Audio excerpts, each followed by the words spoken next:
সুনামগঞ্জের ধর্মপাশায় আশ্রয়ণ প্রকল্পের একটি ঘরে আগুনে প্রাণ গেছে একই পরিবারের ৬ জনের। গতরাতে জয়শ্রী ইউনিয়নে এই দুর্ঘটনা ঘটে। ধর্মপাশা সার্কেলের পুলিশ সুপার আলী ফরিদ জানান, ছিমিরখান আশ্রয় কেন্দ্রের ঘরে ঘুমাচ্ছিলেন জেলে পলাশ মিয়া, তার স্ত্রী পলি আক্তার ও ৪ শিশু সন্তান। সে সময় ঘরে আগুন দেখতে পান স্থানীয়রা। খবর পেয়ে পুলিশ ঘটনাস্থলে গিয়ে দরজা ভেঙে ভেতরে ঢুকেন। পরে স্বামী স্ত্রী সহ ৪ সন্তানের মরদেহ উদ্ধার করা হয়। মরদেহ ধর্মপাশা উপজেলা স্বাস্থ্য কমপ্লেক্সে রাখা হয়েছে। কি কারণে আগুনের সূত্রপাত তা এখনো জানা যায়নি, তবে ওই ঘরে জ্বালানি দ্রব্য ছিল বলে জানিয়েছে পুলিশ।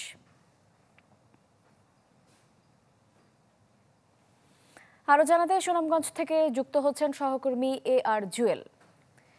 জুয়েল, সুনামগঞ্জে যে আগুনের ঘটনাটা ঘটেছে, সেই অগ্নিকাণ্ডের সবশেষ কি তথ্য আছে আপনার কাছে?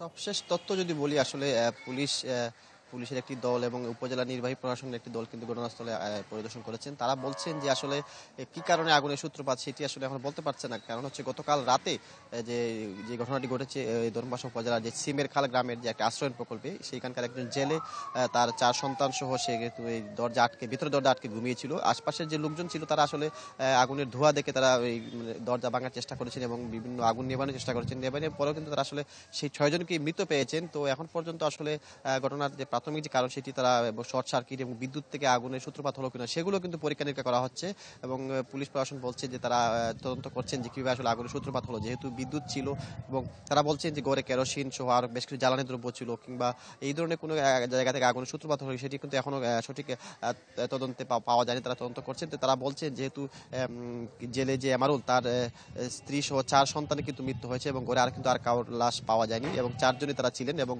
ভেতরে আটকানো ছিল দরজাটা এবং স্থানীয়রা সেই দরজা ভেঙে তাদেরকে উদ্ধার করেছেন। তার মধ্যে কিন্তু ৩ ছেলে সন্তান এবং একটি শিশু মেয়ে সন্তান ছিল, যার বয়স ৩ বছর। তো আসলে ৬ জনের মর্মান্তিক মৃত্যুর ঘটনা কিছুক্ষণ আগে করেছে এবং পুলিশ ইতিমধ্যে ঘটনাস্থলে আছে এবং তাদের মরদেহ সুনামগঞ্জ সদর হাসপাতালে হয়তো ময়নাতদন্তের জন্য নিয়ে আসা হবে এবং পুলিশ পরে ইতিমধ্যে ঘটনাস্থল পরিদর্শনের একটি টিম তারা পুলিশ সেখানে আছে। তো এখন পর্যন্ত তদন্ত চলছে, আসলে কিভাবে আগুনের সূত্রপাত হলো সেটি এখনো কারণ জানা যায়নি। তো এই ছিল সর্বশেষ তথ্য। জুয়েল, আপনাকে অসংখ্য ধন্যবাদ। সুনামগঞ্জে অগ্নিকাণ্ডের সবশেষ খবর জানাচ্ছিলেন সহকর্মী আর জুয়েল।